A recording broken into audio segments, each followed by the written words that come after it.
Welcome to Pablo Torre Finds Out. I am Pablo Torre, and today we're going to find out what this sound is. Kudos to you for finding your sources. No issues there. The conclusions you came to, on Steve Ballmer, and that was wrong.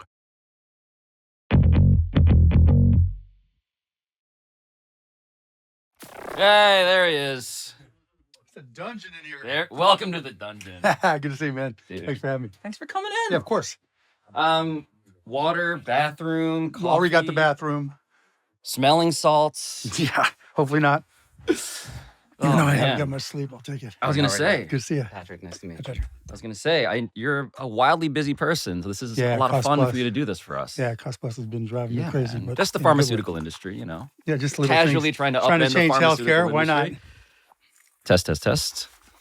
That's where you want it lined. Yeah, if you could. Okay. That'd be great.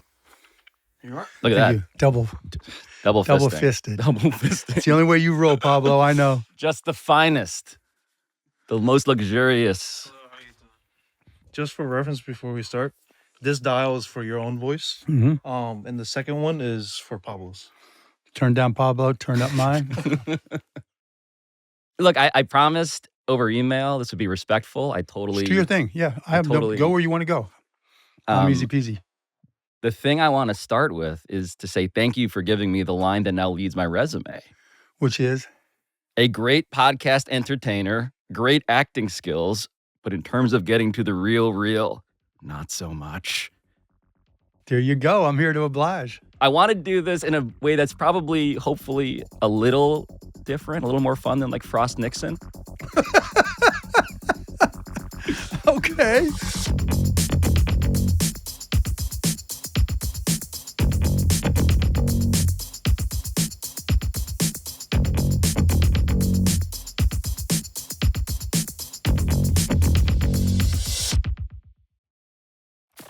I actually just want to understand, like, your life right now.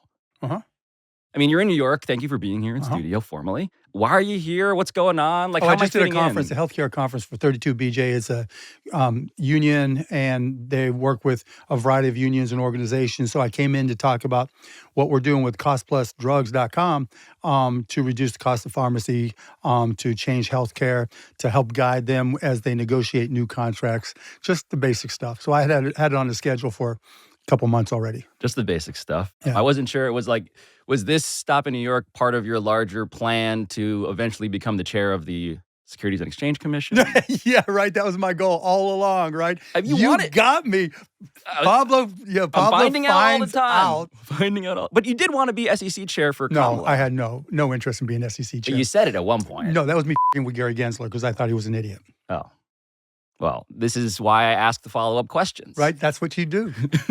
But some of the bio for people who are, it's funny, again, for me to be like, by the way, I talk to Mark Cuban a lot these days, but for those who are not familiar with your oeuvre, minority owner now, oeuvre, What does that even mean? your body of work. Oh, my body of work. Okay. It's I a little didn't French. I'm trying to Okay. class you up. There you Cuban. go. I need all the help classing me up as I can get. No, look, you're the minority owner of the Dallas Mavericks, 27%. We've Yep. established that.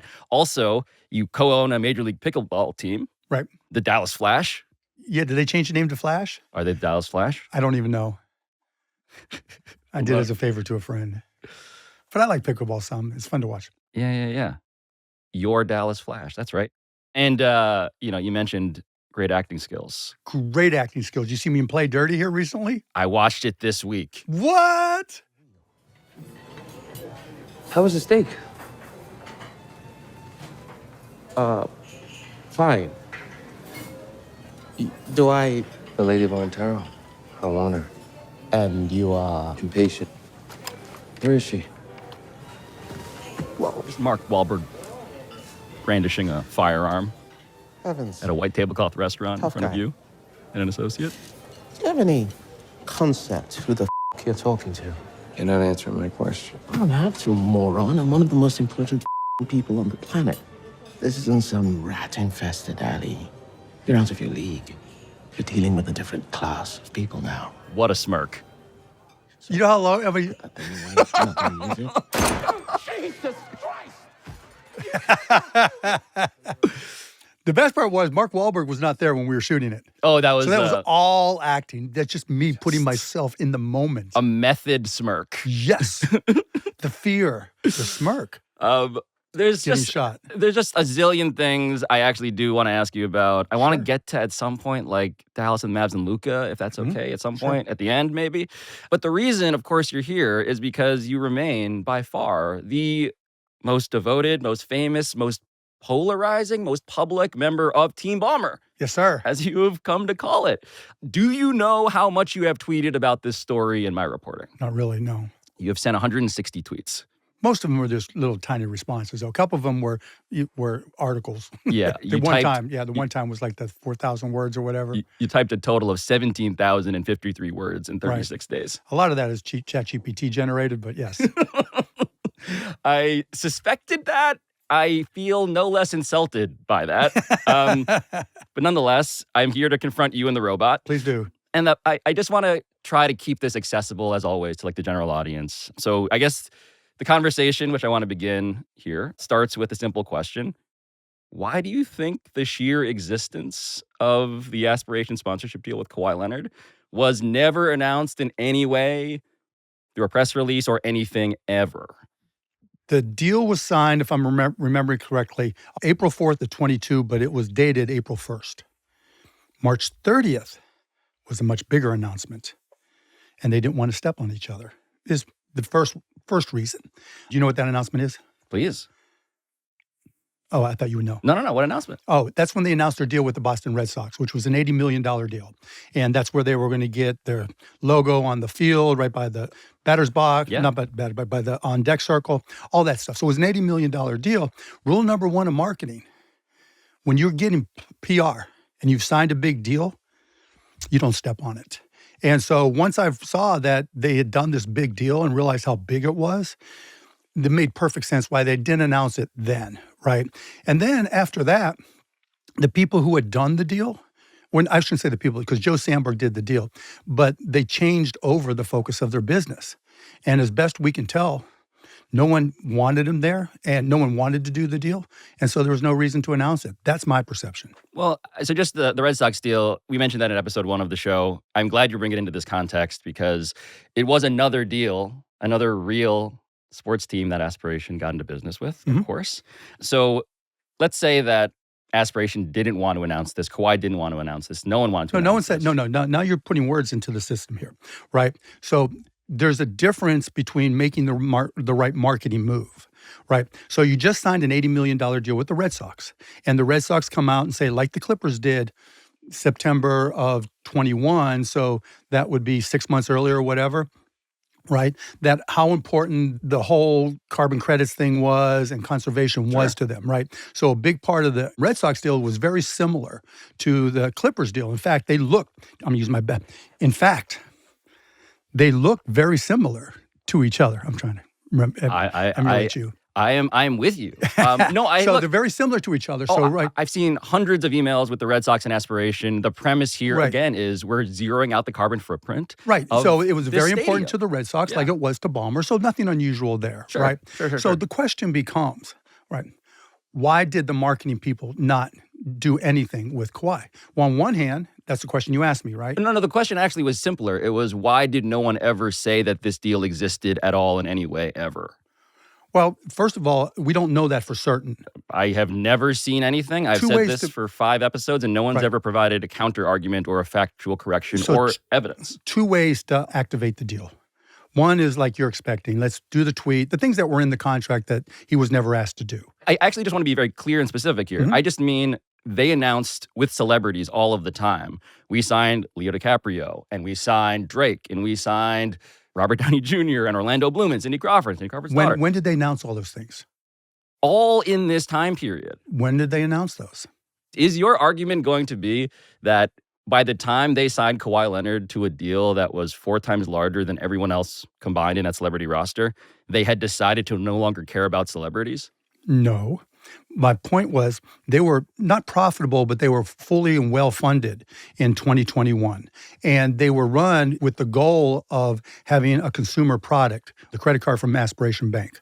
And what you do with a consumer product is night and day different than what you do with a B2B product, right? So making those announcements make perfect sense.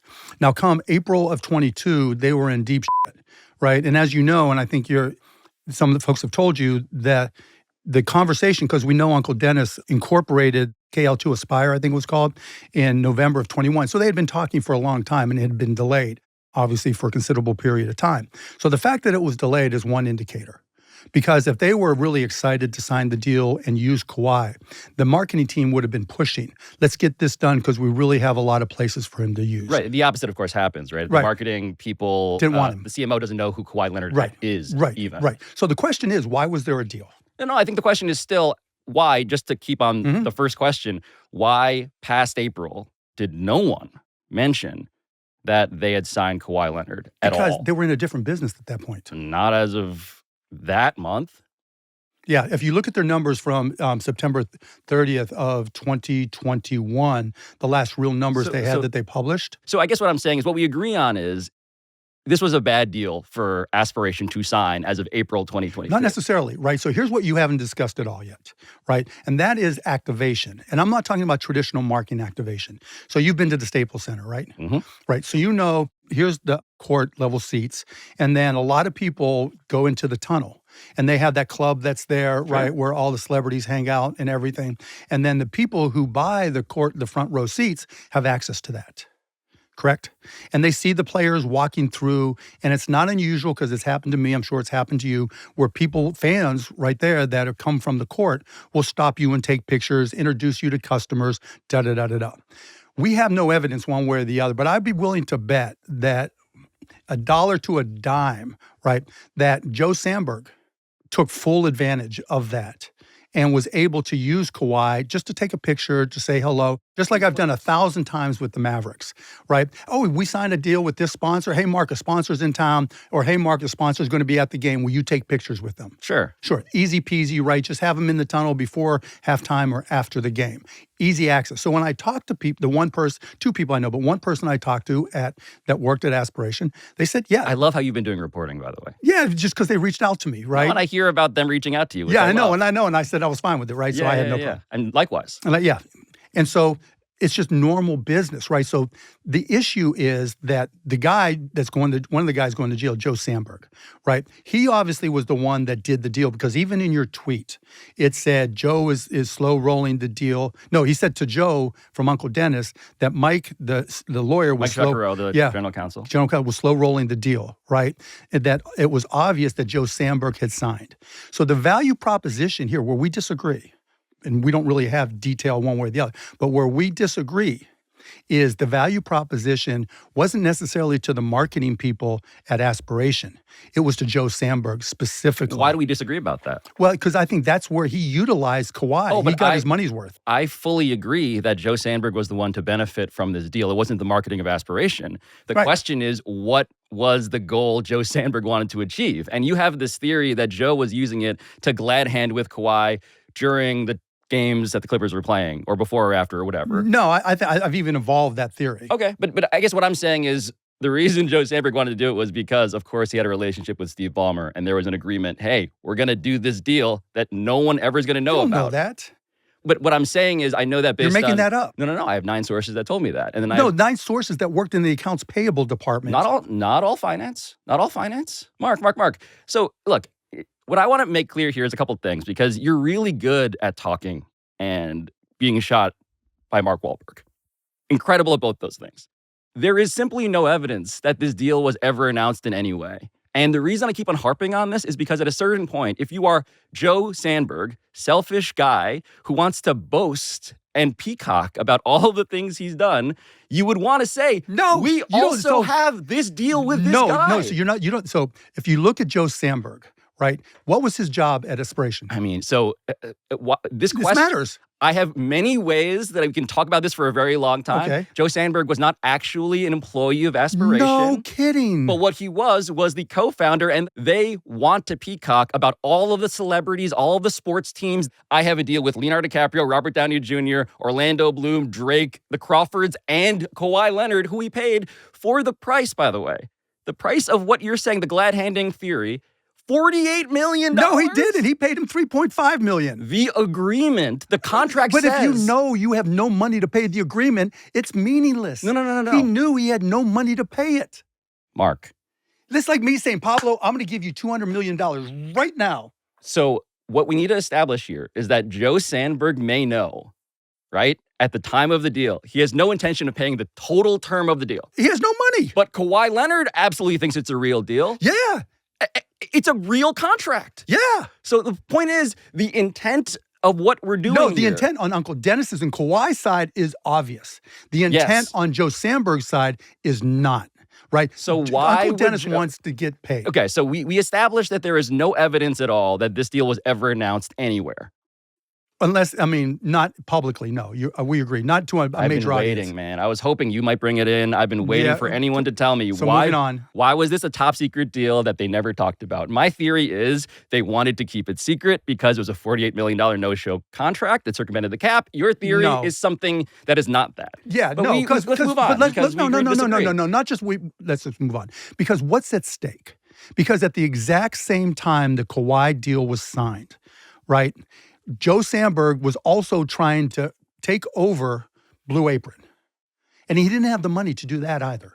And so he was looking to do an acquisition that was, I don't know the exact amount, but there's plenty of evidence on documentation out there where he effectively was lying to say he had the money in May of 22 or whenever the date was eventually pleading guilty to wire fraud. Yeah, for Two sure. counts. But you've got to look at from here. So you want to know what the intent was. So you're asking the question. We agree that Joe Sandberg initiated the deal and negotiated the deal with Uncle Dennis and Mitch The Frankel. initiation, I'm not saying one way or the other. I'm merely saying what negotiated we know the deal. was that So it was. Are you agreeing that Joe Sandberg was the one who negotiated this deal? I cannot tell you that he's the only one who was involved. Mark, I'm a journalist. I know that he was involved, but is he the only one in the room negotiating? Okay, so I can't say that. Fine, right? So if he's the driving force and he's taking responsibility for this, isn't it relevant what else was going on in his financial life? Oh, and absolutely. And so the Okay, timeline so that I here want we to are. point us to No, is so here we are, Okay. right? So here he is. He's committed to a deal with Kawhi that pays $1.75 million a quarter to be paid first on June 30th, right, of 2022. that was the first payment. he was Right, due. when it was due, right? So at the same time, knows he doesn't have the money. Because we know from the September 30th, 2021 financials, which would have been after Ballmer put in his money, that they only had $13 million left. So Ballmer puts in his money in September of 2021. Right, so September 30th, so he put it in September 14th or 17th, one of those two dates of 2021. And as of September 30th of 2021, according to the S-4 that was filed by Interprivate because of the SPAC that they were trying to take. Private was the holding company that was going to Right, absorb make them and everybody go all the public, money, go right. SPAC at $2.3 billion, Right, to make which is a everybody money. valuation that came up when, Mark? Because Steve Ballmer and Oak Tree Capital Management invested together and resulted in this valuation of No, whoa! that's not how it works. That's not how it works. But Of course it is. no, How it's not how it literally works. the That's not how a timeline. SPAC is valued. But that's besides the point. That's not really relevant at this point. I think it's deeply relevant. So, It speaks but to let's why go Joe back- Sandberg was doing the deal at all. Well, okay. He wanted to get the payout, right? Because that was the only thing that He could wanted save to his be in ass. business with Steve Ballmer, who gave him $50 million personally alongside Oak Tree. And guess what? The SPAC that wasn't over $2 billion as a valuation was after that roughly $300 million infusion came You're in. missing the point because you're trying to just drive at just the one thing you know. Okay, so I'm talking about like sports washing, and I think you're trying to talk about This has, lots of other things. No, you're not letting me finish. Right? Please. All right. So now we know from Joe Sandberg's perspective, he's got Kawhi that this company owns $28 million to. Plus $20 million in an equity deal. Yeah, but that's coming from him personally. That's worthless. And so But it's relevant, but I'll okay, go that's with fine. it. No, we're going with it, right? So that's one. 2, he also committed to the Red Sox to pay $7 million a year, the exact same day, the day before. So that's another 7, right? They're collecting these sports deals. Right. At the same time, he owes personally $145 million that he is unable to pay. And he's hoping that he can figure all this out. But what we also know is that Ballmer invested September 14th or 17th of 2021. And there are published financials that Interprivate put to the SEC that shows they only have $13 million. So at the time that, long before Joe Sandberg completed this deal, he knew they had no money. So he knew he had, because all the money, think about it, all the money, and then when you had numbers after that. You know what happened to the money? They're not counting the marketing dollars against their valuation. It's because they're just spending it that all. special, I forget what they called it. It's amazing. They made up an acronym. They made an acronym, yeah. So the point being that I fully agree and have reported that the money goes in from Ballmer and others, and the money goes out almost immediately. Immediately, right? It's crazy. But think about that. Yeah. Think about that. Right? Yeah. So if all of this... Which is to say that, of course, when it comes to Kawhi, right, the question is, okay, why did they even do the deal? Yeah, why did they even do the deal? And I think we're circling a question for which the only rational explanation is that it wasn't in Aspiration's interest to do it. No, it was in someone else's. This is where we disagree. None of this has anything to do with Aspiration's best interest. That's what I mean. That's what I'm saying. None of it. No, I'm saying it's a terrible deal for Aspiration. No, Joe Sandberg only cares about Joe Sandberg. Yes. Joe Sandberg doesn't. Well, no, hold on. So Joe Sandberg benefits if Aspiration goes public at a $2+ billion valuation. Of course. But he also needs to survive because cash flow wise, he is toast. And he knows the company is toast because even his he needs to raise money perpetually because the money is coming in and going out. That's what Cherney said, right? He needs to raise money perpetually. And what did he say to Cherney? I'm going to kill you because you don't even know what I have to do all this stuff, right? Yes. Right. We're fast-forwarding the timeline. This whole thing is only about Joe Sandberg and him trying to stay out of jail. It's about Joe Sandberg trying to get Aspiration to cash in on a $2+ billion SPAC. Right. That's his... Right, and that's what I... Literally that was my get whole out of point. jail That's what free I wrote. card. That's what I've been writing. Oh, no. And by the way... And you didn't mention that at all in your first podcast. Episode 1, we did all You mentioned the SPAC, but you didn't tie it back to him just trying to stay out of jail. But it doesn't matter. No, I disagree. I think ChatGPT may be doing me a little bit of an injustice in terms of the summaries it's presented. I got the transcript somewhere, but anyways. And that's what I mean. But look, what I want to say is, when they get to April, they sign Kawhi. He's due the first payment at the end of June, and they pay him in July. All of Ballmer's money is gone. Yes. Gone. Right? Now, you would think if there was a deal that was made between Ballmer and anybody with half a brain would say, hey, look, we've got this deal with Ballmer for whatever reason. I know what the reason is. You don't have to understand. This is Sandberg talking, right? Now, you would set aside that money. No question. And okay, there you go. But do you agree that Joe Sandberg is also somebody who maybe isn't as smart as he thought he was? I don't know or care. All I know. But I guess the point is there can be some mixture, as always, of cleverness and incompetence. There can be a lot of mixtures of a lot of things, but you don't have proof one way or the other. Hold on. We're gonna get there. The question here I asked you was, sir, why did they never announce this deal at all? And so we're now in the weeds, and that's okay. Yeah, because you're trying to make that a big deal to show it's a no-show job, right? But it's not. It's not inexplicable. It is. It's the most. Why would? Okay, no, it's very explicable. If you've ever done marketing, if you ever worked in a company, why for 2 years? Let's give it 2 years. Did they never mention it? Because they changed business and they brought in a new CEO. April, May, June, July. October, November, December. So I gave you the first hit, right? First of all. I'm just saying that's a So let's walk through it. Let's walk through it, right? Rule number 1 of marketing. If you're making one big announcement, you don't step on it with another announcement. How many months does it take for a bit of breathing room? You find out, right? By the time... Is it 1, 2, 3, but 4, that's not, 5, 6, but wait, 7, there's 8, more. 9, it's 10, not about 11, that. You're 12. trying to game it, but it's not like that. That's a lot of months we're in. No, because April 30th, right? March 30th when they signed and announced the Red Sox deal. Big deal, right? Sure. So you don't step on that. Okay, so the question is how many months?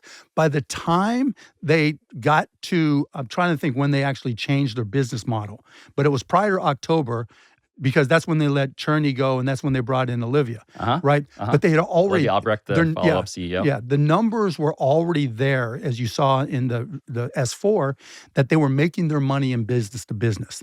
They were getting killed, destroyed.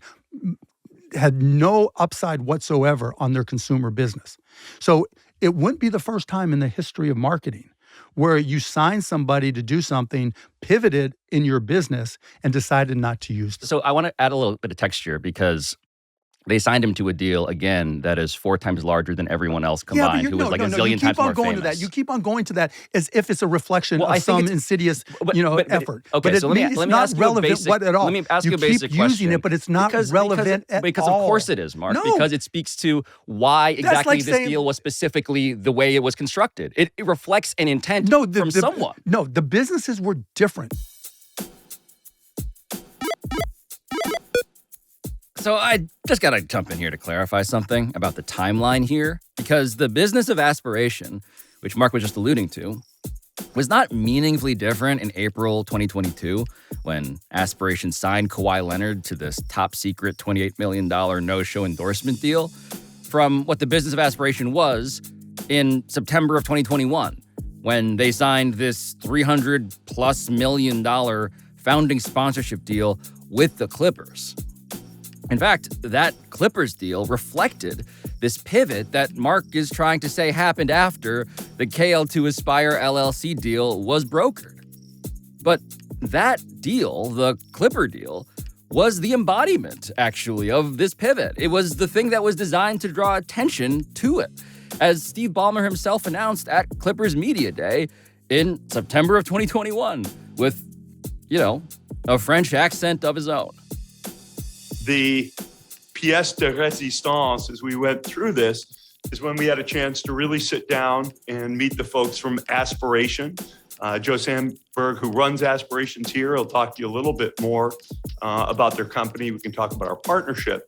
But to have our first founding partner be a company that focuses in on providing services to consumers and businesses to reduce or even go negative on their own carbon footprints was a great thing. Particularly, we played that clip in episode 1, by the way, which I do strongly encourage you to go back and listen to at some point, not least because we also established in that episode that the top secret no-show $28 million endorsement deal with Kawhi Leonard was also about this pivot to carbon offsets, as one particular deliverable in this very deliberately structured contract that we had read indicated. That Leonard has to be available and participate with company to create an annual program in support of the company's reforestation program, with a tie to calculating Leonard's carbon footprint given his annual schedule, events, and travel. Boy, I'd love to see that. Well, it's hard because it didn't happen.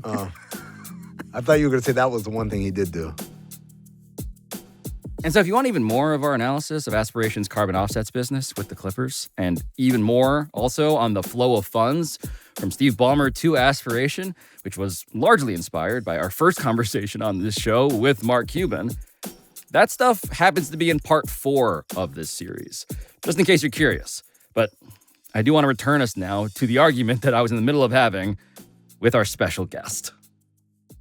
When a business is thinking it's going to be profitable and it's operating like a normal business, it's one thing. Yeah. And then when the owner, the main guy, goes and borrows money again fraudulently, and all of a sudden their business is no longer a good operating business. Let's say you didn't you had immediate buyer's remorse and you were like, whoa, we just paid this guy 4 times more than the biggest stars in Hollywood combined, and we don't want to use him anymore. Shouldn't you at least say we did it so you get something? No, because then you look like a moron. I mean, I think and fear that might have happened anyway. Well, yeah, but they're trying to survive, right? You don't announce that you signed a guy that you. And by the way, they ended up paying him less than they paid those celebrities. How do you know that? Because he only was paid twice. That I have reported so far. No, that anybody that's anywhere. If you go back on the numbers. Do you have sources that tell you that he got paid more than what I reported? At most, so let's just do the math. Well, the bankruptcy filing says he's owed $7 million. Right. The deal was $28 million. Right. And so somewhere between the 3.5 that I've reported in 2022 and that is a big gulf. No. Right. So what happens is the 28 million, the day that they go bankrupt, anything past that, or the day they file. Yeah, so wipe off the last year. So wipe off, so that's 21. Yep. Right. So that's 7. Now that's down to 14. Right. If there wasn't any other conversation or anything. So at most. Do you have information that there was conversation about that? About the remaining dollars? No. I just don't think we can definitively say, based on the evidence, that he got paid only $3.5 million. But think of it this way, right? 16 potential payments. You only knew about 2 of them. And one of them, from your first reporting, right, you had tied specifically to Ballmer. But we know Ballmer's money was all gone by the time the agreement was even signed. So you went out and made this assertion about Ballmer without knowing that the money wasn't even available. We had 7 sources, but I want to go past that because you don't believe the sources. But the 7 sources was the guy with the whatever modulated voice. One of the finance department employees who was interviewed by the federal government, who's pointing me to documents that have been verified by every single other source. All it means he works in the accounts payable department or in the finance department. I think it's easy to dismiss the sources, and I can't possibly convince you otherwise. No, that's okay. But it's not even just about dismissing. It's just not enough. You just shit on a guy's reputation by having some guy in the AP department who's tried to tie it. Your guy said everybody knew, it was common knowledge that this was circumvention of the Sauer. In the department in which they had to make payments to Kawhi Leonard that no one could explain, there was talk about the accounts payable department. Mark, you don't know who these people are, and I wish you would stop. It's just, we can speculate. I can tell by the form that you showed in your first podcast. We have over 3,000 pages of documents. There are a lot of forms. Yeah, but what you showed was just an accounts payable ledger. That's all. We have documents that we can get to, and I want to. I see a folder. You see a folder. Yeah. So I want to get to the folder, Mark. You keep on preventing me from getting to the folder.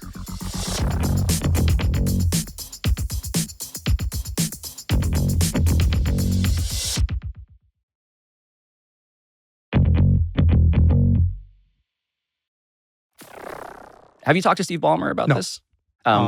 The first piece of paper in this is something that people have pointed out to me a lot. And I just want to make sure that because you're saying you're not just shilling for Steve Ballmer here, that you are not, in fact, this meme.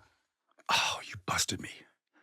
Yes, that's me. Are you familiar with this meme? No, I'm not. You're familiar with Apu from The Simpsons jumping in front of another person behind a No, I only know the episode that I did. It says billionaires. Yeah, I only know the episode. Other billionaires. I only know the episode I did with. I'm the criminal with the gun. You got to watch in season 20 the episode with the billionaires handshake. Oh yeah, 3 points, big 3 and a big D for the big C. Mark Cuban, that's me. Who is that man, and why isn't his enthusiasm being punished? That's Mark Cuban, sir. He's the most flamboyant owner in the league. Do you think the Clippers knew that Kawhi had this deal with Aspiration? I don't know. I don't know. I mean, it wasn't the first deal that he signed with the Clippers sponsor, so I don't know. Right. The Clippers knew about the previous one, the Honey deal, which was the jersey patch. Mm-hmm. Why would they not know about this one? I don't know one way or the other. Would you have known if you were the owner of a team and your most important player signed a deal with? Not necessarily, but probably. Probably, yeah. Possibly. I think at some point, right, if you had to speculate, like, when would they have known at the very least? That they had a deal?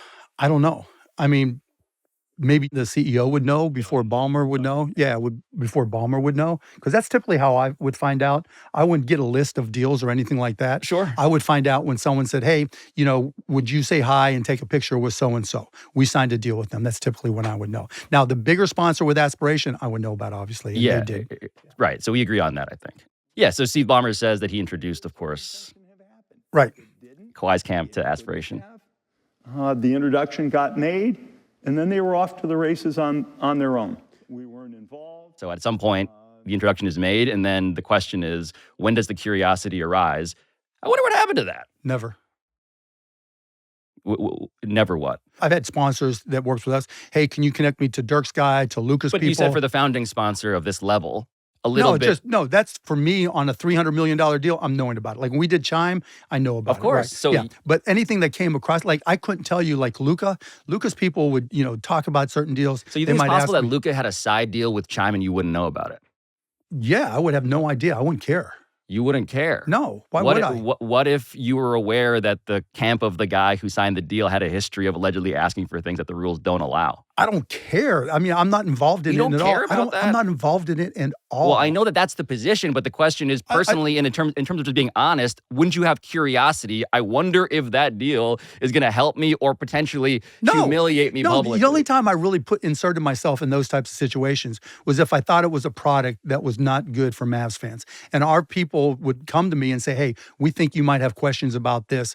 You know, it's a supplement deal or it's, you know, a sports drink deal that's say doing something funky. That's the only time I'd get involved. And the salesperson would say, is it okay for us to go after these guys? Do I follow up with that afterwards? No, we had a CEO who does all that but I'm stuff. curious, based on that, what you think about how Lawrence Frank, the Clippers president of basketball operations, answered this line of yes or no questions at Media Day. Has Dennis Robertson, Kawhi's uncle, ever asked for any extra benefits that wouldn't be allowable under the NBA salary cap directly to you? There's been a lot coming out about his asks. Yeah, look, Dennis knows the rules, Kawhi knows the rules, Mitch Franco knows the rules, and we know the rules. Is that a yes or a no, though? Yes, we all know the rules. Yeah, I mean, he's doing what he's supposed to do, right? Look, have I ever been asked for that not legit? Yeah, of course. You know, do I do it? No, right? That's just the rule. But in terms of the business deals, that's why you have a CEO. Sid Marshall did 99% of the Chime deal. Oh, sure. Look, and I think there are obviously, the reason the president of basketball ops is asked that is because, of course, it's not just Steve alone in an alley. This is a deal that when I said who negotiated this, I'm like, I think there are more than just Joe Sandberg and Steve Ballmer in the conversation here. No chance. Like, yes. No chance. None. Zero. That what? Being involved in the negotiation of a contract for a player. No. Look, the theory of the case here, based on my reporting, is Steve Ballmer turns it over to people who get into the actual nuts and bolts of the deals. The reason I bring that up is because, of course, Steve Ballmer said the same thing to ESPN. So since 2019, has Dennis Robertson asked you for any other benefits that would be in violation of the league rules? They know the rules. They, meaning Kawhi and his representatives, including his uncle. We know the rules. And if anything's not clear, we remind ourselves what the rules are. And we make absolutely clear we're going to abide by those rules. And they understand them as well. And it's important for them to abide by them, which they have. But can you translate what is not being said here? It means what? What is Lawrence Frank not willing to say that you are personally? All I said was there have been players, not even agents, normally somebody affiliated with the player, a relative or whatever that asked for something, right? And now, look, but to be clear. Yeah. You're not saying that. You don't have knowledge that you're admitting to about that. No, I'm just saying. I'm merely translating. The business people do their business, right? There's no reason for basketball to get involved. I tell them not to get involved. Of course, but according to the reporting, and this is out of Toronto and the Lakers, of course, Kawhi's camp was explicitly asking for things. Yeah, but then go back to the Honey deal. No-show deals, equity. So in why companies. wasn't the Honey deal a no-show deal? Because that was they're by the way, they signed some deals that passed muster. The reason it wasn't a no-show deal was Kawhi did ads. Kawhi was announced as a Honey sponsor. And what? That's it. But they asked him to do all that. You have no proof that he was even asked to do anything. So just to clarify here, what does it matter if Kawhi was asked by Aspiration to do anything? It's everything, right? But whose side does it help if they never asked? Just out of curiosity. It doesn't help either side. It's a failure on the part of Aspiration. That's all. Certainly. But that's it. But marketing why people, wouldn't? There are multiple deals that Kawhi did that. He did stuff, and they announced it. Yeah. This is why I keep on asking the beginning of the episode what the question is. Why was this one a deal where it was never announced and he never did anything? Because Aspiration is a up company. Okay, great. So and they were turning over people left and right. And their founder, the money guy, the guy who kept on bringing in the money, was a huge Clippers fan. He sat front row all the time. Oh, yeah. He would bring his girlfriend. He would do all this stuff. He would get all the accoutrements. Is that French? Yeah, well, he and Steve. Is that the right French word? Great French. And there is a certain je ne sais quoi about the dynamic between Steve and Joe. It's not put aside. Steve. But it has nothing to do with Steve. Okay, so I want to sort of advance the ball here a bit because Aspiration, which is a team sponsor and a company that Ballmer personally invested $50 million into, that established and not in dispute. I want to go back to the team sponsor dynamic because you mentioned Honey and Chime and another one that came up brings us back to this story about how, the Clippers famously ended up keeping DeAndre Jordan, the center that they had, from you. This is 2015. And it turns out, and this is just me going through the time machine here, it turns out that in 2015, you were asked about this in a very funny setting. Uh-huh. It was on stage during a talk you gave at the George W. Bush Presidential Center in Dallas. This is the day after. This is July 9, 2015, and it sounded like this. Now, the sports fans among us, and I know there's a bunch here, know that you had kind of a tough night last night. So this week on Shark Tank. Without rehashing all the details of the DeAndre Jordan commitment. Oh, you had to say his name, okay. From a leadership standpoint, when you have a setback, when you have a tough day, what do you say to your people? What do you say to the fans? The conversations we've had today, that it's over. There's nothing you can do about it. You think for a second, is there anything I can change? You think for another second, what have I learned so I can do it differently next time? And then you move forward and say, what are our options? I'm a big believer you have to re-earn your business every single day. You have to look to see whether or not... I just like that you were talking about DeAndre Jordan in front of Bill Clinton and George W. Bush, who were in the audience at the Presidential Center there in Dallas. Why do you think I'm bringing this up now?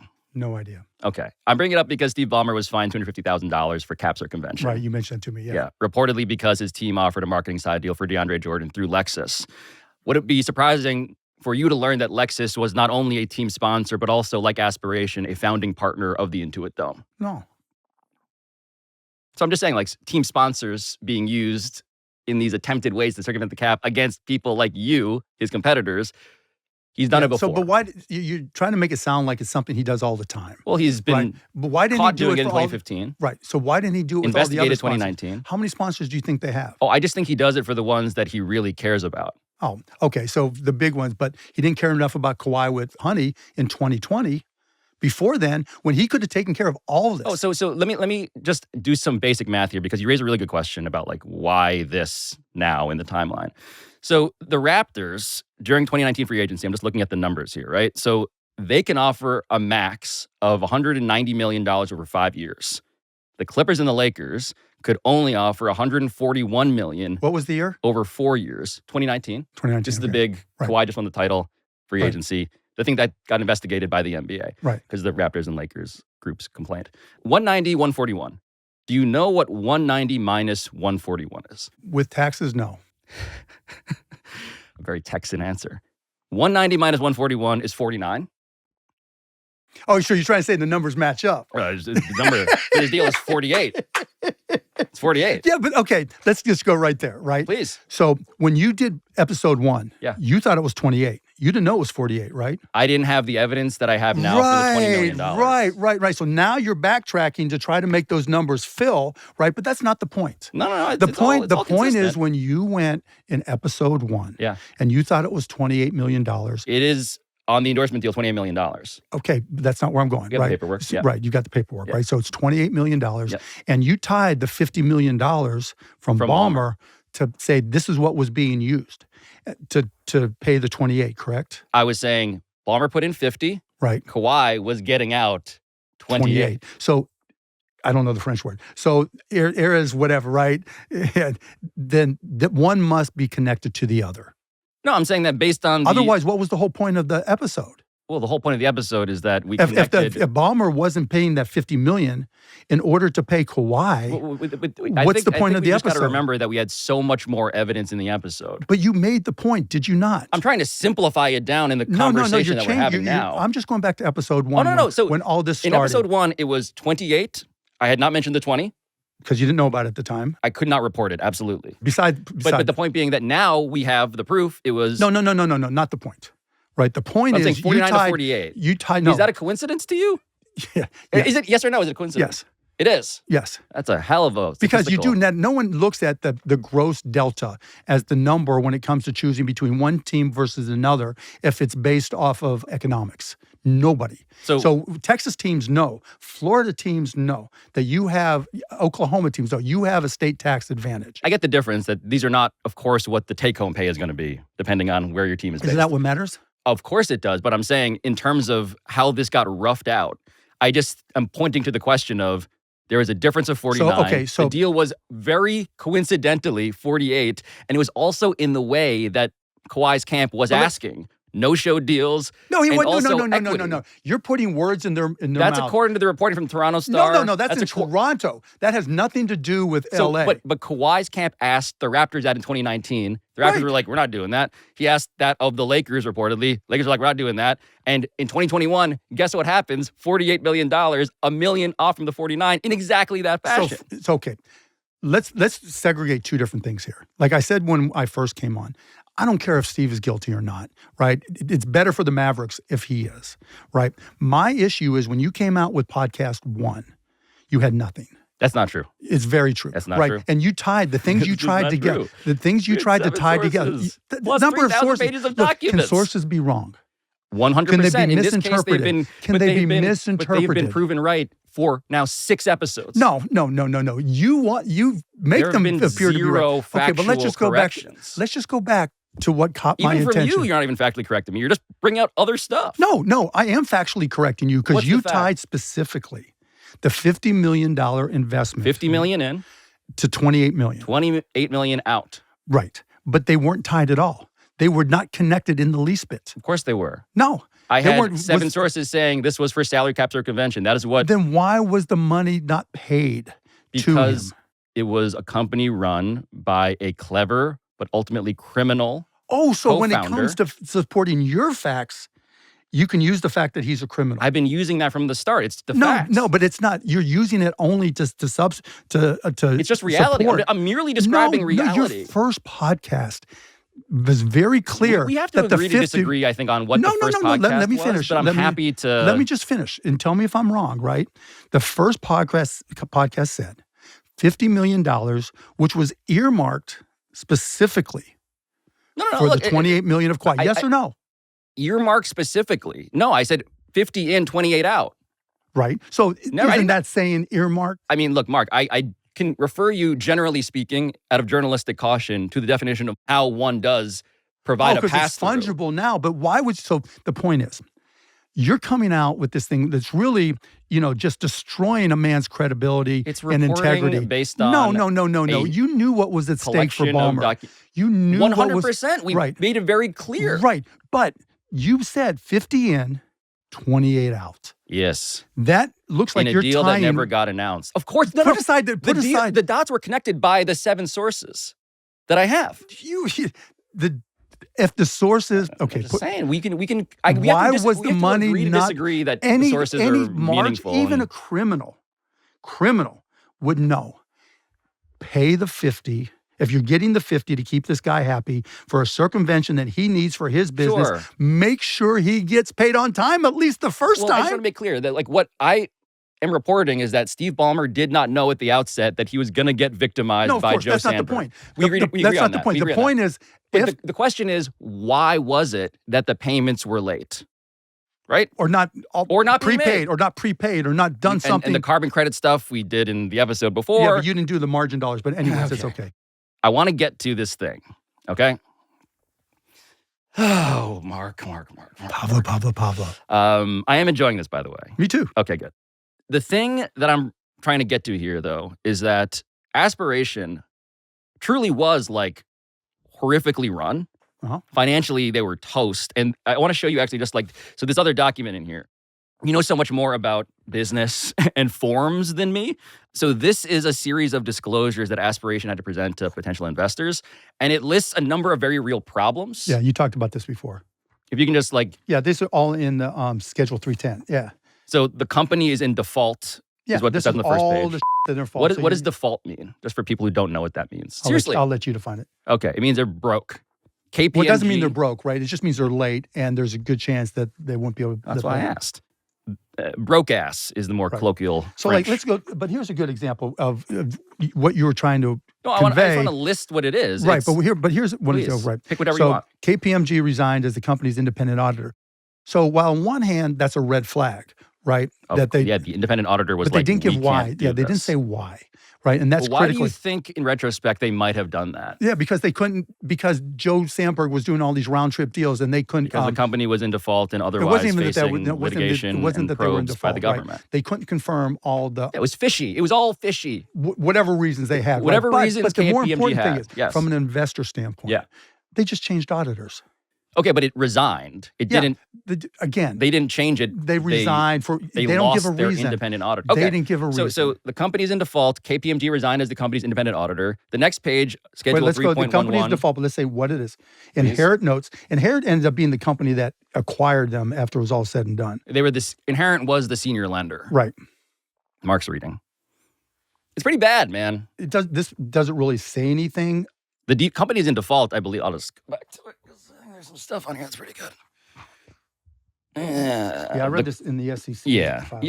The company is in default. So look, I get your point. That so why would somebody invest in a company that shows you this? Litigation, $8.7 million in damages alleged by Right. So Nanobank. there must which be was some ancillary thing. claims right? of breach of loan, breach of the implied covenant of good faith. But and you fair have dealing. to ask the same question. FINRA is conducting 5 inquiries. Right. SEC is conducting a review of the ESG representations. It's just what was the date? What was the date on these? Well, so let me ask you this because Wait, what was the date? Because it's no, important. it's in there. It's in there. If you were pitched to invest in this company at a $2 billion plus valuation, as No, it wasn't. described- First of all, they weren't. The investment wasn't at a $2 billion valuation. So there's the this stock, one, I'm saying, No, if you this were was- hypothetically, if you're presented with this at a $2 billion plus valuation, It wasn't a $2 billion valuation. You're pivoting. So here, if I was selling it on Shark Tank, right? Yeah. I would say, look, we were Aspiration Bank and we screwed up. We were in the consumer business. We screwed up. We even paid money to endorsers that we didn't even use. That's how screwed up we were. But now I'm going to show you the P&L for our B2B business where we're selling carbon credits, higher margin, bigger deals, right? Which are the things that regime change, new CEO, getting rid of the old execs. Right. So now let me show you a pro forma based off of just this business and excluding all the other business. Sure.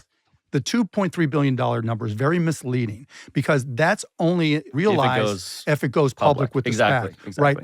And if it doesn't go public, which is all Cherney cares about, right? That's why, not Cherney, Sandberg cares about. Well, that's both why he's really lying. wanted They it. do, but Cherney's gone in a minute, Yes. right?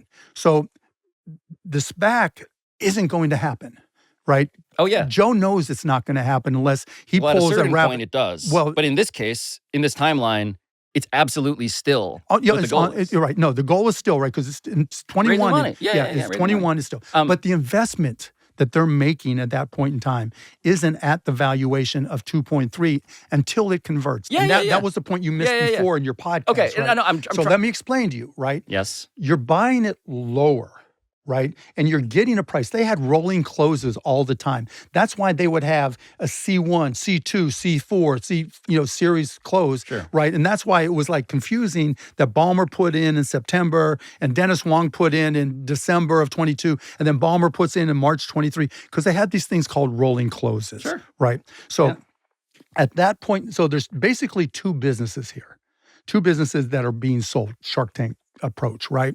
The two businesses are at the beginning, at this point in time, when everybody thinks the Aspiration Bank itself is going to happen and there's this SPAC merger going to happen, you're only going to invest if it's considerably lower than the $2.3 billion. I see what you're saying. Because you see that as the grand prize. But this thing, the reason I'm jumping in here is because this presentation, these disclosures were made to outside investors, 19 of them, according to court documents, who heard this pitch, And like said no. you, and said, no. Yeah. You would say to this series of disclosures, no thanks. No, I wouldn't necessarily say that. I don't know what the pitch is. Companies pivot every day. So let me put this in the timeline specifically, because this was the raise in Q4 of 2022. Mm-hmm. And so all that stuff is disclosed. So what happened in October of 2022? A lot of bad shit for Aspiration, man. No, a lot of good shit for Aspiration. A lot of good stuff. What was good about a company going into default that was losing its entire executive structure as employees were saying, are we going to make payroll ever? They went to Katana. Katona. Right? Katona. So December 22, they changed. And they were able to show a P&L based only off their B2B.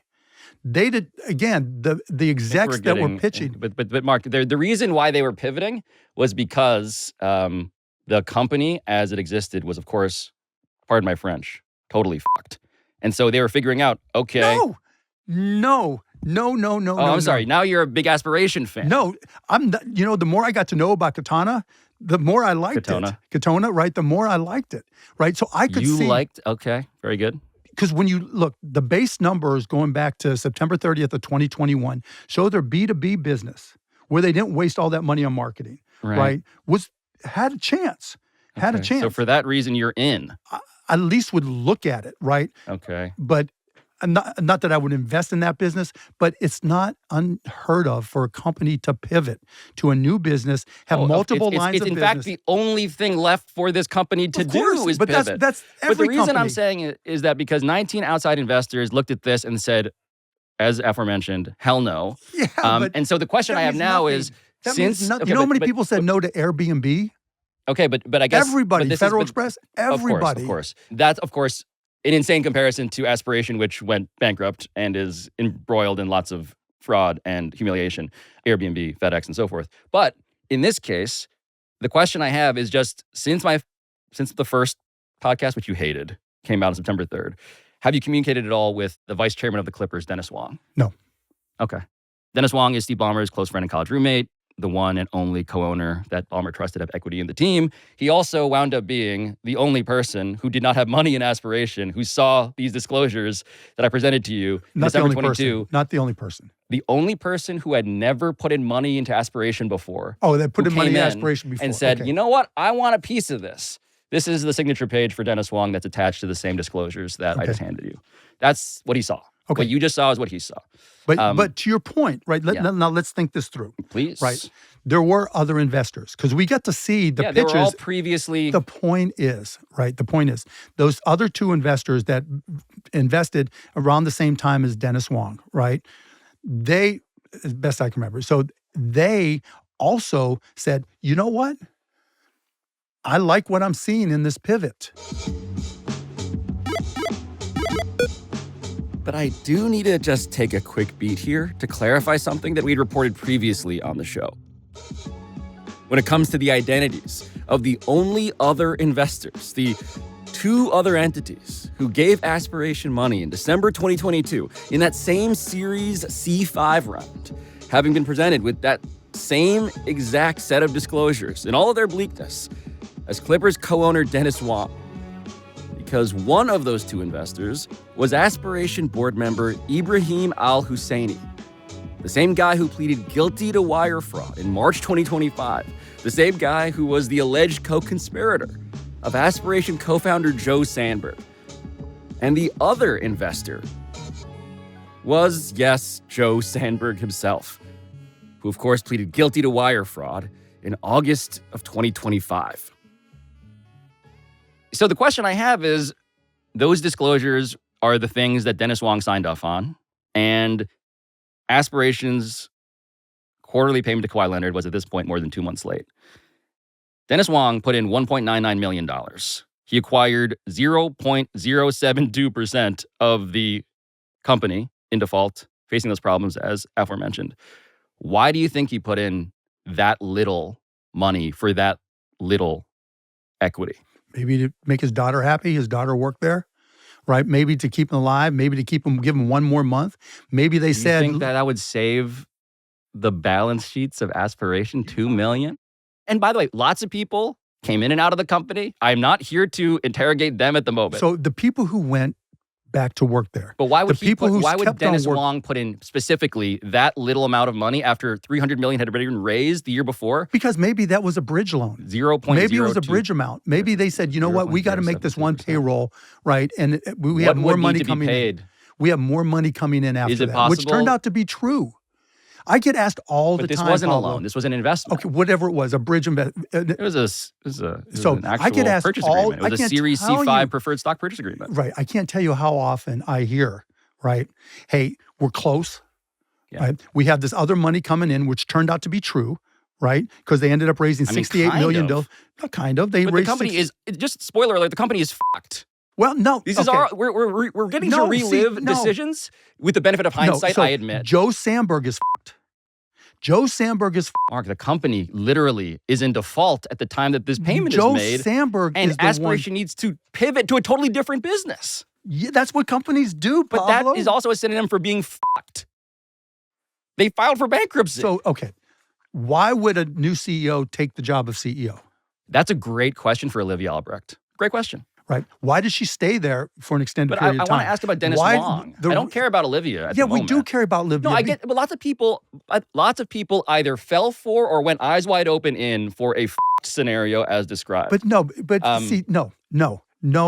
Okay, so our mutual friend has been very clear that he didn't know that they were. Friend. He is a source, and Okay, I appreciate the distinction. Right. But the point being, and I want to leave him to the side for a second, because what Dennis Wong decided to do 9 days before KL2 Aspire LLC finally, after months of delay, got paid $1.75. Are you suggesting that is another coincidence? Look, there were 16 contractual payments. You have one payment that was in proximity to an investment. Yeah, the week before, after months of delay. After months of delay. I asked you the question, why would he put in 1.99 specifically? And your only response was maybe he wanted to save the company, which doesn't add up. Maybe he wanted to make his daughter happy. By the way, his daughter, according to people who worked with her, quote, she 100% knew that the company was a sinking ship, end quote. Kawhi got paid 1.75 the day they laid off 20% of the staff. Yeah, that's because they were pivoting. Of course, you're going to lay off staff. Look, you're trying to put everything in. Joe Sandberg is his own unique entity. Aspiration, the people doing the work, the people that came every day there are some believing. good people who, they believed in the mission. And those are my sources for the record. And that's great. But they had no idea or understanding of why Joe Sandberg did what he did. What they did though was see wire in and wire out knowledge in the finance department. Like, this is Dennis Wong's wire in. This is KL2's wire out the week before. This is bookkeeping. It's bookkeeping. It's literally the flow of funds. Yeah. The question I have, let me say this again, Pablo. No, I hear you. 16 payments. Yeah. 16 but contractual. Why this one? 16 contractual why this payments. One, though? But right? I want to focus on one payment. But why is this one the one that Dennis Wong put in money 9 days before to a degree that is inexplicable to everybody? Any payment that's going to be made is going to be within some X number of days. This was months late, Mark. What's that? This payment to Kawhi was months late. Yeah, and I don't know. And maybe 9 days later, it got paid magically. Who benefits the most from that payment? Anyone who wants Kawhi to finally get paid. Uncle Dennis? Kawhi's camp, the Clippers are the two Clippers. Parties that your Uncle am Dennis, constantly trying to So link the logic here in your brain. As someone who's had companies that have done well and poorly for a period, unfortunately turned around, right? When you have a vendor that is calling you all the time, right? The squeaky wheel moves to the top. Did it cross your mind that the guy was just so annoying? But Mark, yes, but lots of people weren't getting paid. Lots of clients were getting screwed, right? And they were all calling. And the question is, why did this guy get prioritized? Because maybe he was the squeakiest wheel. Maybe because Joe Sandberg's a Clippers fan. Maybe because Joe Sandberg would see Kawhi at games that he would go to, sitting on the front row or right on the court, wherever. I don't know exactly where he was sitting, right? And maybe he already had a relationship with Kawhi and he would be embarrassed next time because maybe Kawhi would say something. Uncle Dennis was going to those games. Maybe Uncle Dennis was saying something specifically to Joe Sandberg. And that guy is saying, okay, we got to pay this guy. You know, I'm the one raising money. I got more money coming in. It's just a very funny thing for the number one priority, according to my sources here, to be pay the guy doing nothing for us in a deal we've never announced.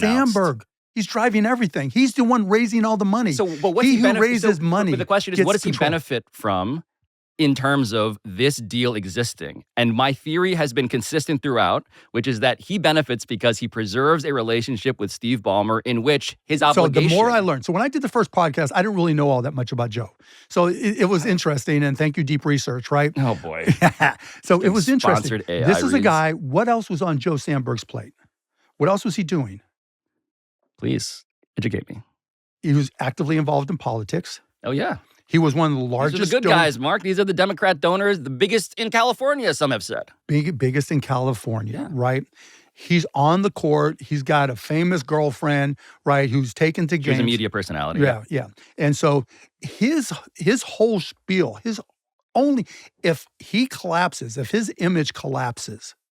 His get it. whole thing, taking over Blue Apron. Oh, like, sure. all that stuff collapses. But it's so weird to prioritize the deal that no one knows about amid all of the public pressure you're you're feeling. missing the whole point then. I'm not doing a good job explaining it. No, he has lots of things that he's trying to keep the plate spinning simultaneously. It's not just spinning, it's his whole image. Oh, yeah, He's selling. That's what criminals do. They sell I their suppose image. what I'm pointing out and to- if the one guy that you see in a uniform, or at that point in time in 21, well, I guess he didn't sign it till 22. Well, he didn't right? play in 21, 22. Right. No, that's what I said. He didn't sign, and they didn't sign it till 22, right? And they signed April of 22, right?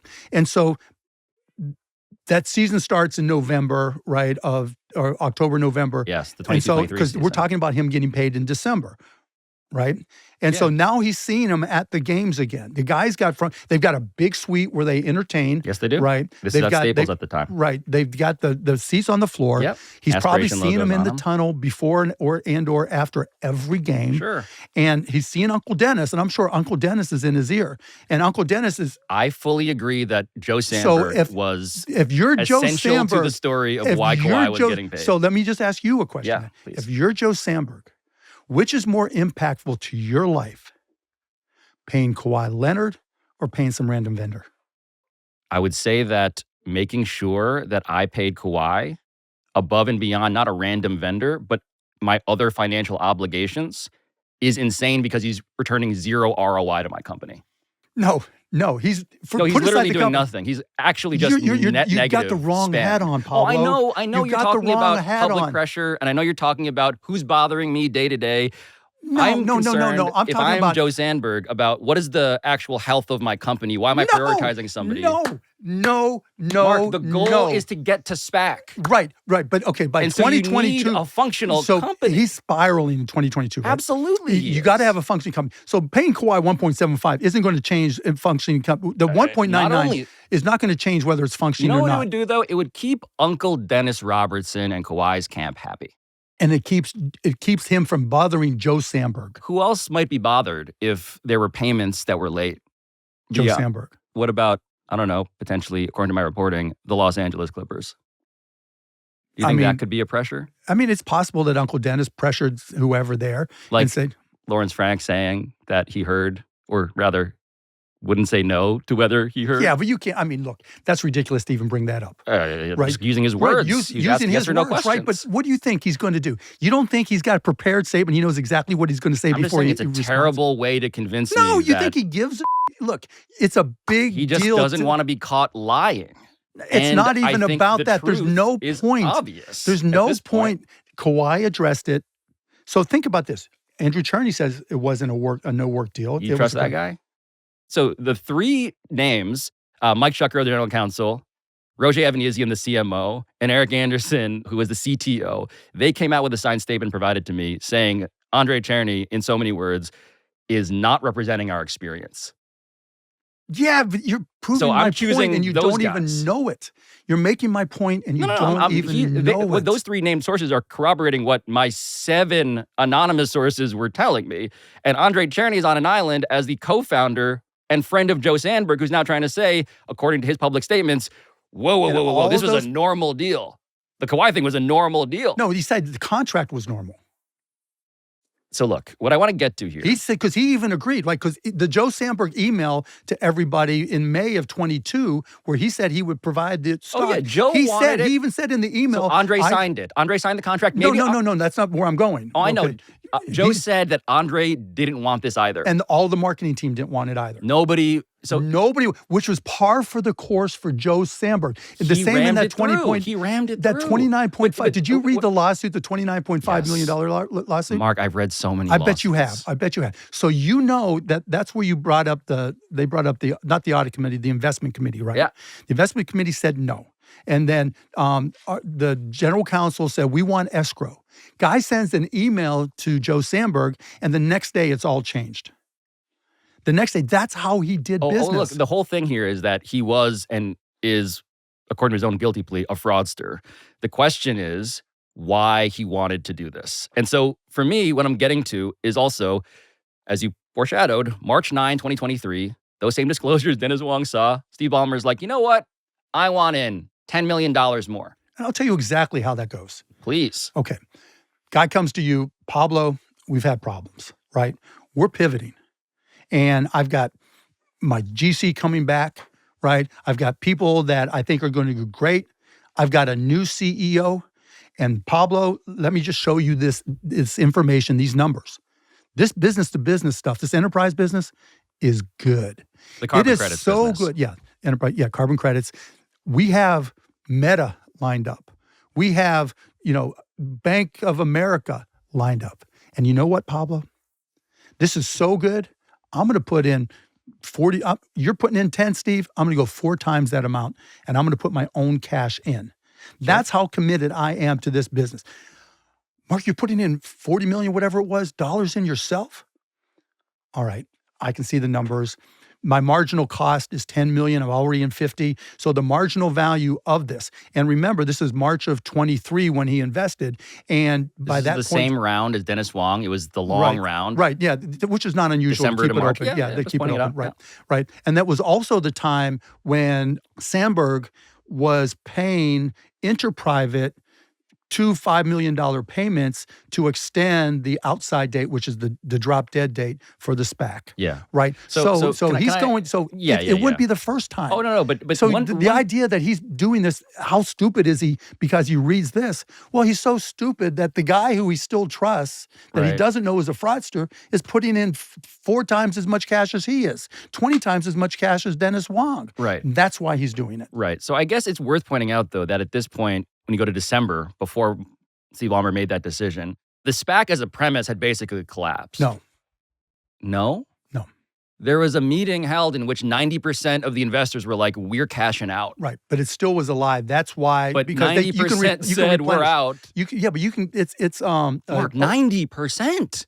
Yeah, but you can go This is replenish. documented. You can replenish those investors. Okay, but how big an uphill climb is all of this in context? But you're in context. It's You have to look. insane. No, you have to look at what's happening with SPACs at the same point in time. Yeah, and over time, SPACs were revealed to be a giant illusion.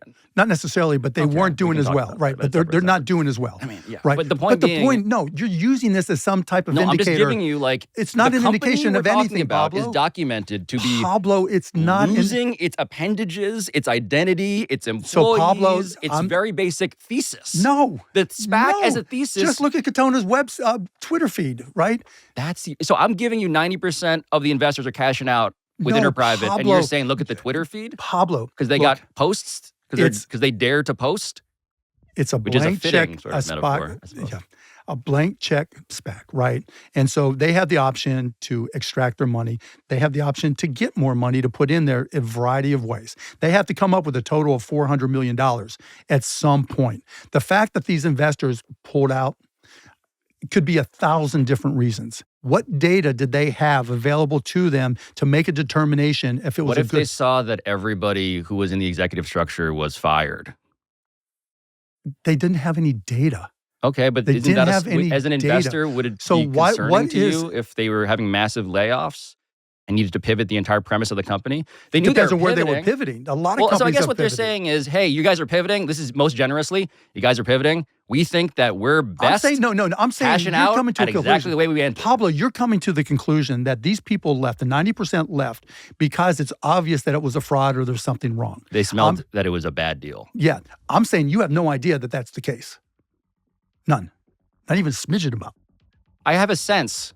Yeah, that's all you have. No. I have a sense based on 9 sources who are telling me this is why this is happening. Here is the flow of funds. Here are the 3,000 pages of documents.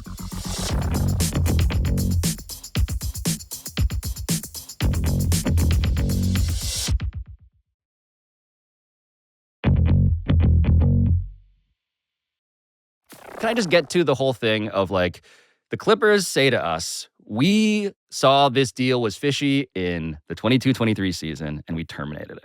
Mm-hmm. For the end of the 23 season. Right. So, you know how the NBA season works. So Ballmer puts in 10 in March 9th. So that's pretty close to the end of the season. Mm-hmm. So when do you think the Clippers would have said, oh no, we should terminate this? I don't know if they told him at all or when they told him or what was going on. I'm sure they mentioned it too. I would say they mentioned it too because you're closing a big deal, right?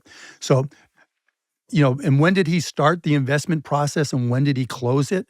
He closed it in March of 23, right? We don't know when they determined that they were going to shut off the Aspiration. We do know they tweeted happy birthday to Kawhi. Right? In June? Yeah, in June. Yeah. So, because the NBA dates are June 30th, right? Yeah, That's when the season officially financially ends. The league year. For the business for the CBA.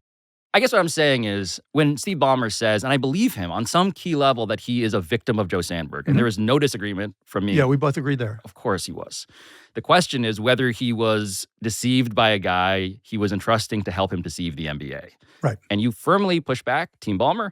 So the question I have now is, look, you're a businessman who has said over and over again that, like, we are not immune to mistakes. We are fallible. We are I've smart, been scammed. but we've been scammed. It genuinely, this is just me like doing a bit of I imagine to be that rich and to lose money from someone you trust. That sucks. Yeah, of course. You must feel like, because you're supposed to be the smart guy, you're humiliated. It's not even that. It's not even that, right? It's because you trusted somebody. Yes. And that's it. This is not a fun thing to be through. I was personally defrauded. Remember, they defrauded me. They defrauded many other investors. These were guys who committed fraud. How would I be able? Look, they conned me. You're one of the richest men in America. They conned me. I made an investment in these guys thinking it was on the up and up, and they conned me. Why did Steve Ballmer donate $1.875 million to the charity Joe Sandberg personally founded and was still the board chair of? And when did he start 2024? donating the money? When was the first time he donated? 2018. Okay, so you think that he said, hey, I want to keep you on the line because you have this business and I'm going to use you at some point in the future. And so I'm going to keep on. I don't know why I couldn't tell happened. you, I'm Pablo, just wondering, how could you feel like your trust was so broken and yet donate $1.875 million to the dude's how much charity? does his foundation, you looked up his foundation and you looked at the 990s, right? At last check, one of the 10 richest people in the world. Put that aside. No, he has a zillion donations to zillions of places. Right. And do you really, really think he checked? I would say that if I was embroiled in this giant scheme. No, right? I wouldn't know. Like, if one of the guys who scammed me, my foundation was giving them money and we had an overall deal, I would have no clue. It's not worth my time. Mark. It is not worth my time. If you had made a series of donations to Joe Sandberg's charity since 2018, meaning you knew this guy since at least 2017. Do we know that he knew him? He was the chair, and it's a tiny charity. So was it specified by Ballmer to give to him, or was it the foundation that found it and it aligned with Ballmer's goals? So according to 60 Minutes interviews, of course, Steve and Connie, his wife, go through grant by grant their donations. It really is kind of grant by grant. You can't look back and say, well, people's economic mobility this year was a 2, and next year it's going to be a 2.3. Yeah, now we can't do population level measurement, but place by place, grant by grant, we can do that. Right, it's a list. I get the same It's a list. When the Mavs did of their foundation, I'd get the list, and I'd be like, you guys like this? Done. Okay, there's a lot of you have no idea what your money does when the money does bad stuff. But when it does good stuff, you know exactly what it is. No, not true at all. It goes the same way. I don't want to bring up the Simpsons meme again. I apologize. The thing I'm saying is, if you were making these series of escalating investments into a charity, and the charity was run by, in this hypothetical, Bernie Madoff, wouldn't you think to yourself, man, that guy, Bernie Madoff, who's been f***ing my entire life, that guy, do I want to keep donating to the thing I keep on signing off on? I probably don't. Is what I would imagine. And he's like, you know what? I'm back for more. December 24. What was the name of the charity? Golden State Opportunity Foundation. And he started it, but was he the president that ran it and filled out the applications? He's when it started, right? When he first started, okay. He's the founder, the sole founder. It is in his image. It is his life story. He is the board chair through this time period. And there's somebody who operates it. He doesn't operate it, right? Over time, he appointed a president. Right. Mark. Right. That person fills out the forms every year. And every year they submit it. But and unless there's a reason that someone But Joe Sandberg was the only person other than that president who had the title of president according to their 990s. What? So Okay. what? All right, I give guess money it's to just- organizations. It's just federal. So, documents, like, I give guess. money to different organizations, and if somebody goes Totally. rogue in one of those organizations, I'm not going to know. If you were donating to a guy as central in your suffering as Joe Sandberg has been presented to be. Okay, no. So here's the presumption that you're making. I'm saying So, December no, so 24th, it's the no. federal government has Here's what- been No, announced you see, you as okay, investigating. Look, the reason I'm in this chair You've right ended now, this deal I'm one with of the the few Clippers. people that has experienced all these things. And that's why I love that you're here. Right, because genuinely. I've been there, done that, every single piece of these things, right? Well, and I I hope can- not every single piece. 'Cause this Well, is no, a I've been bit hairy. frauded. No, not well, no, because I don't think he did anything. So, Oh, okay. I see. right. So, but at the same time, there are charities I've given money to, and if somebody at that charity, even the founder, even the original chairman, goes rogue, Yeah. the chances of me knowing unless somebody at the foundation catches it are minimal. Even if the guy was the guy who was around your game, sitting Even in the if front the row, guy was the guy even around he's my the guy games, who that you there could be a gave guy $50 who million sits two to seats his down from me at the company, Mavs games, $300 million and I wouldn't know. partnership, signage all over the building that you Yes. built with your bare hands. This founding sponsor. Yes, because it's not any guy; it's the guy. No, you're trying. That's right. That's the whole. That's what you do, Pablo. You're trying to put all this on. If there's I'm a trying to hold connection, the adults accountable connection. for the decisions they make that are documented. Look, if the guy decided to give to the charity, you're presuming now he's saying, "Oh, this guy f***ed me." Somebody go look up to make sure that I'm not involved with him anywhere, any shape. If you say that you were victimized, that your trust was broken, humiliated, this was a guy that you did not trust, that you only met in this one way, Yeah, and then but he probably has no idea that his charity is giving money to Sandberg's charity. Probably has zero idea. it's his public commentary about how they'd make decisions about donations say otherwise. Right. but, So no, it does not. No, it does not. They Do go you grant think, by grant. How much time do you think that would take? I assume that if you are sincerely somebody who cares about charity as they present themselves to be, you would have some awareness that this person who is in business with you so many different ways and has been embroiled in the same year, by the way. It's not like any year. It's the same year when the No, feds... you're presuming. No. This is it. No, Bloomberg in January reports that the federal government is investigating. Let's go back to my Intuit Dome point. is the picture Let's of say the Pablo. article. Let's just say Pablo gives to 20 charities. Okay. Do you go back and review the applications? Because the way the rules work is if you give to 20, there's probably 100 plus because they have to be. I assume they there have are to a be bunch. independent, I right? assume There's there are a a bunch. The thought that when they're going through, I never read the detailed applications. Okay, Not one single time. I just want to... Not one single time. That's what you would do, and I want to agree on that perspective. Why don't you think the Clippers or anyone else associated with them have made any of these arguments that you've been making? There's no upside. There's no upside. You got to deal with the NBA. Look, what It happens just feels on like they Twitter? should want someone but no one's even leaked it. There's only But downside. no one's leaked it, Mark. There's only downside. That means they have a good organization. No one leaked it. There's only downside. There's only downside to somebody It just misspeaks. feels like you're making arguments, and I'm just wondering why they don't anyway. Because they're going to have to tell say it. everything to the NBA anyway. Okay, so look, we get to the Mavs for a sec. Sure. So the Mavs of it, because But wait. Oh, yeah. Again, I want to make my point. Oh no, and we can keep on. You This tied is it not to- me the trying to reason get you that- out of here. I'm right, just no, saying I get that. got I another get that, question. right, Yeah. right. What got me mad Yes. is that you didn't have anything concrete. You had No, I had conjecture. 7 sources and 3,000 No, pages of 7 documents. sources. No, those are physical. I had the contract that was never announced. Great. That he did nothing for ever. Great. And we had That has nothing to do with whether or not Ballmer violated the CBA. But with the whole we're So we're you in get my circles point. here. And Look, if you would come up, if you find a smoking gun, so even does if the you Dennis had Wong more, thing even change your mind? Then? No. If that was in episode 1, you'd be like, oh, that makes more sense. No. A little bit. No, because I learned more between episode 1 and 2 as I dug in more. But the Dennis Wong thing is exactly what we're talking about. 9 days separation between money in, money out. Okay, let's start going back to the beginning, where I was. What got me mad, if you will, not mad, but That's okay. I'm not here to made be me mad interested. at your madness. Made me interested is you shit on somebody's reputation without That was having not any shitting on real reputation. fact. That was absolutely. a deeply sourced, documented. The fact that it's deeply sourced is investigative irrelevant. report. Kudos to you for finding your sources. No issues there. The conclusions you came to shit on Steve Ballmer, and that was wrong. Because you didn't have enough information to make that connection. I totally respect that you feel that way. I do, and I want you to have said it. So nothing. Okay, Moving on. Nothing about that I want to disagree with. I think it's okay for you to feel that way. The Mavs. So part of the reason why it's funny to be in this eternal conversation with you is because people are like, are you ever going to ask him about the Mavs and the Dirk Nowitzki sweetheart deal in 2014 to stay in Dallas, where he re-signed for about $8 million a year when, of course, he had max offers on the table that I have confirmed. There's a conspiracy theory out there. And by the way, this is me asking. This is like, I don't have... I'm here to confess. So I gave him $48 million. That is not Sora. That is actual Mark.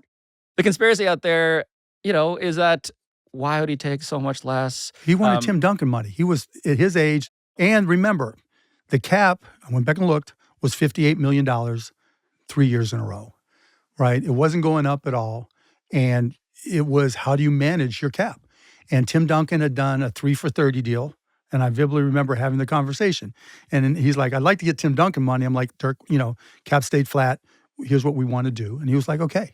And then the next year, 2016, when the cap went up, we were able to pay a lot more. But the money he left on the table, the question is... No, you're presuming... Okay. He had max offers. I don't even know that they spoke to him. Maybe he did, maybe he didn't. I don't know. But look... I can tell you that he did from those other teams. Who'd you talk to? Daryl and who else? I can tell you that there were max offers on the table. Daryl would have come to me and said, let's make a trade. I can pay Dirk. I want to pay Dirk more. So you're saying that he didn't get max offers at that time in 2014? I'm saying it's highly unlikely at the age he was, and the fact that they knew that he wanted to stay.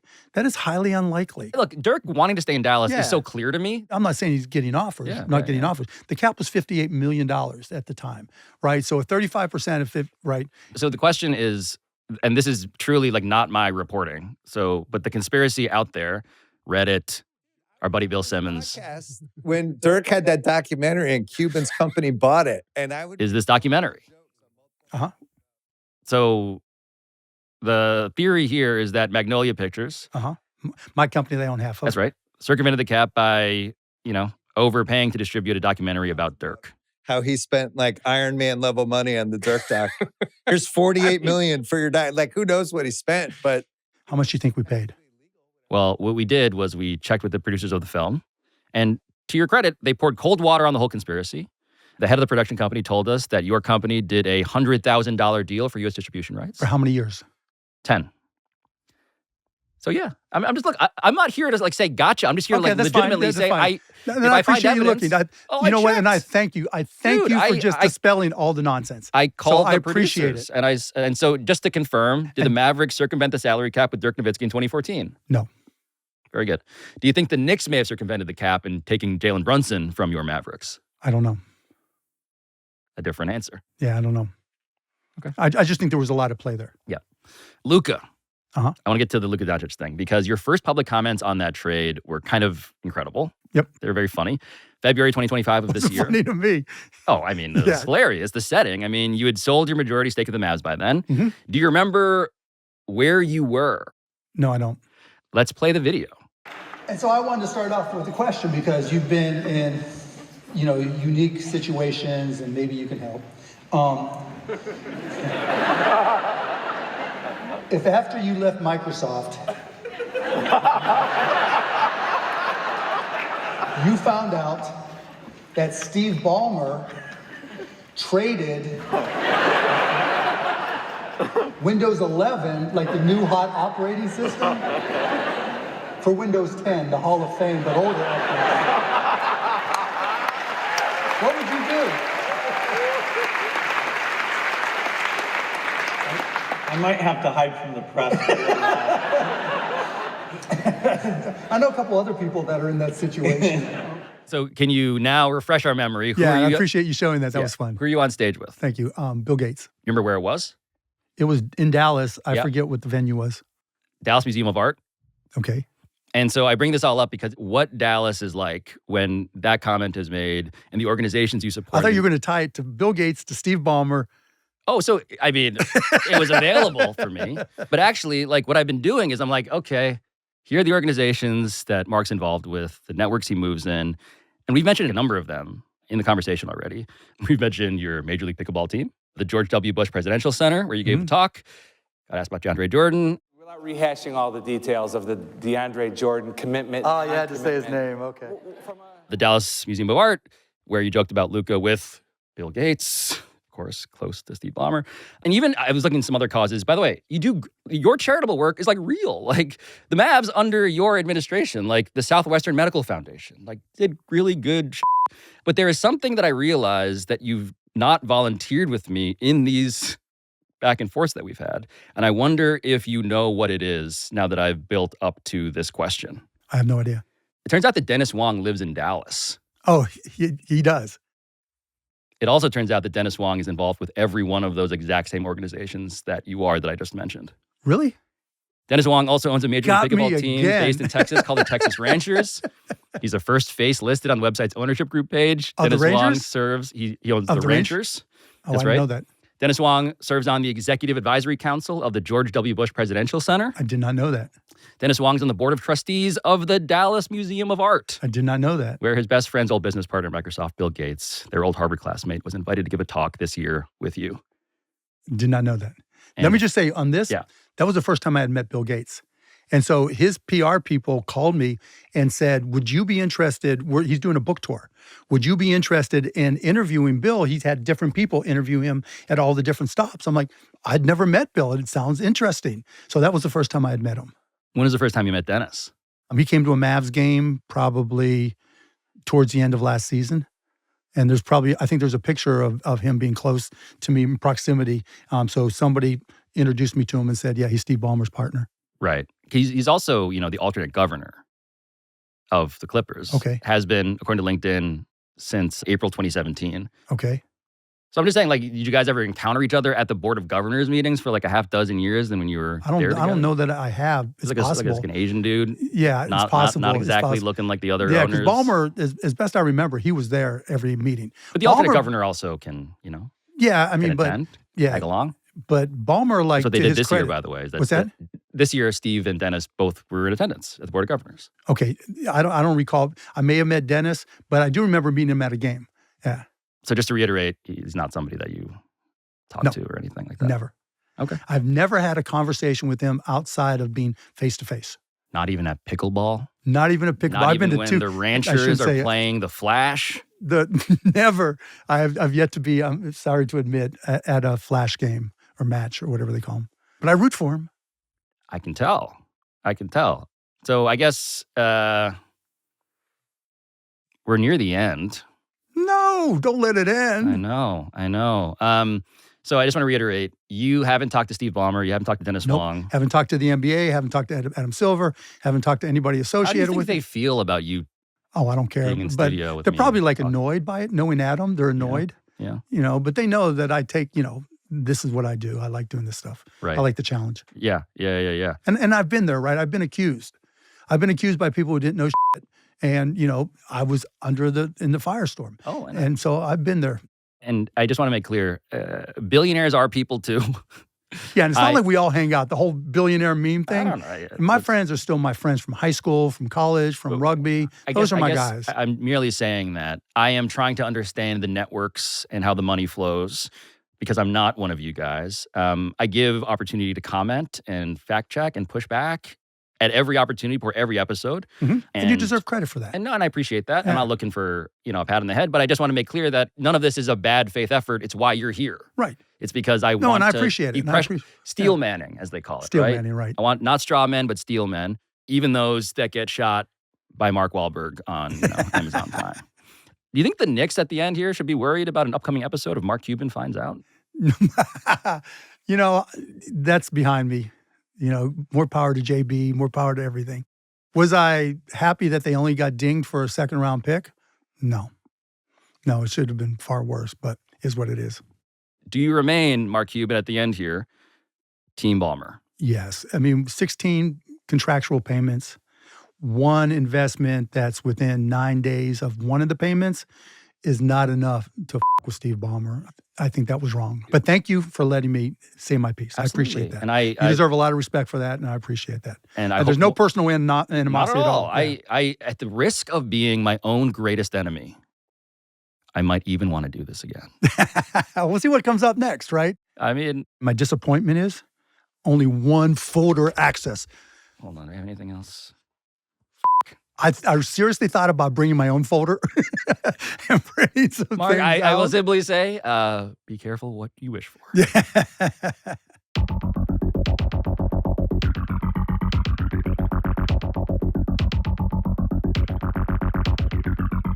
This has been Pablo Torre Finds Out, a Meadowlark Media production. And I'll talk to you next time.